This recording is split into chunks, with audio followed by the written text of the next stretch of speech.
أحيانا الإنسان لما بيتحط في زاوية ضيقة ولما يتحرم من أبسط حاجة في حياته بيبدأ عقله يشتغل بطريقة غريبة جدا. الشعور ده بيعيش مع مساجين 24 ساعة وبيخلي بعضهم يفكر في الهروب بأي طريقة، حتى لو كانت الطريقة دي مجنونة وغبية وملهاش أي منطق. في واحد من السجون البرازيلية وفي مدينة اسمها سيرس حصلت واحدة من أغرب المحاولات اللي ممكن تتخيلها. 4 سجناء محبوسين في زنزانة واحدة قرروا إنهم لازم يهربوا بأي شكل. الفكرة كانت بسيطة في دماغهم، إنهم يعملوا فتحة في الحيطة ويطلعوا منها واحد ورا التاني، وباستخدام دش معدني خلعوه من مكانه في الحمام. فضلوا يكسروا وينقروا لحد ما قدروا يعملوا فعلا فتحة، وفعلا أول سجين قدر يعدي منها وطلع بره الزنزانة بنجاح. بس لما جه الدور على السجين التاني واسمه رافائيل فالاديو الدنيا وقفت. رافائيل ما حسبش حساب إن جسمه ضخم وإن فتحة اللي عدى منها صاحبه صغيرة عليه.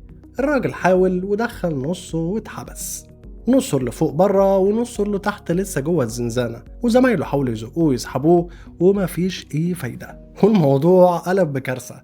رافائيل اتصاب وواحد من ضلوعه اتكسر وابتدى يصرخ من شدة الألم، والصريخ طبعا وصل للحراس اللي دخلوا يلاقوا منظر سجين محشور في حيطة ومش عارف يدخل ولا يطلع، واضطروا يستعينوا بفريق إطفاء وكسروا الحيطة حوالين الفتحة علشان يعرفوا يطلعوه. والنتيجة إنه ولا واحد هرب، والعقوبة بقت أسوأ.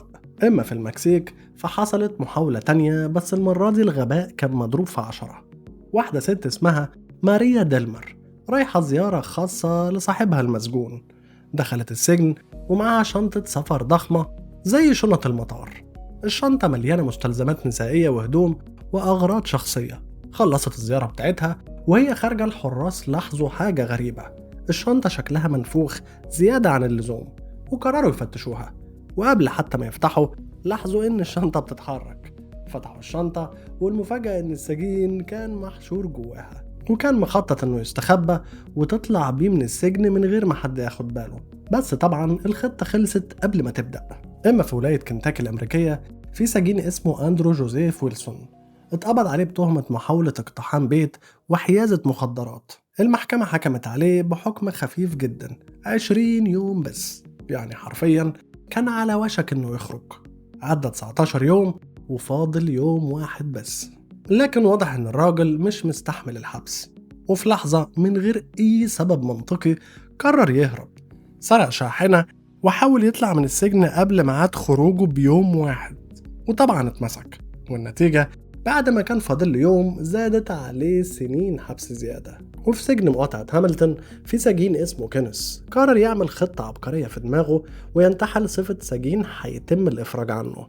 حدد سجين خلص مدة عقوبته وهدده وخد مكانه ولبس مكانه ومضى على أوراق استلام الممتلكات واستنى يخرج مع بقية المساجين. بس المشكلة إنه اختار سجين أسمر البشرة وهو أبيض تماما، فطبعا اتكشف قبل ما يطلع من البوابة واتضافت له عقوبة جديدة تماما. وفي البرازيل في سجين قرر يهرب بطريقة فيلم ذا شاوشانك ريديمشن. حفر حفرة ودخل ماسورة صرف صحي، بس بعد كام متر لقى انسداد مخلفات بشرية ومفيش طريق، وفي الآخر اتسحب من رجليه متغطي تماما بالقرف اللي ممكن تتخيله.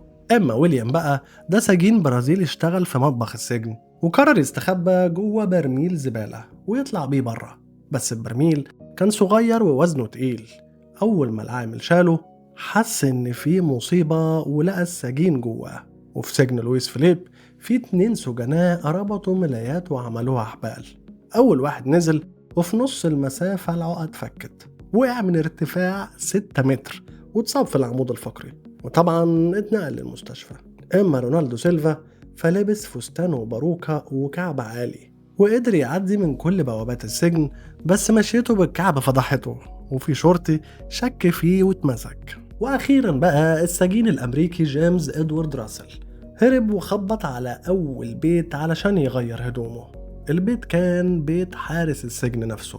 وفي عام 2009 أحبطت الشرطة الأسبانية واحد من أغبى محاولات الهروب في التاريخ من سجن جزر الكناري بالمحيط الأطلسي.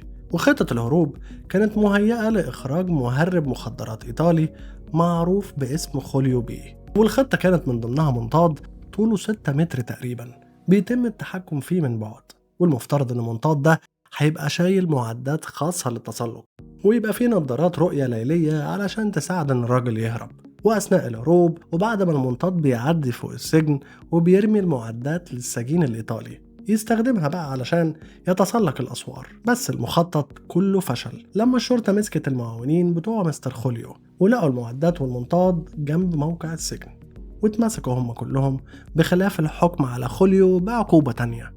لو وصلتوا لحد هنا بشكركم جدا، وبتمنى انكم تعملوا لي لايك وسبسكرايب، واستنوا الحلقة الجاية.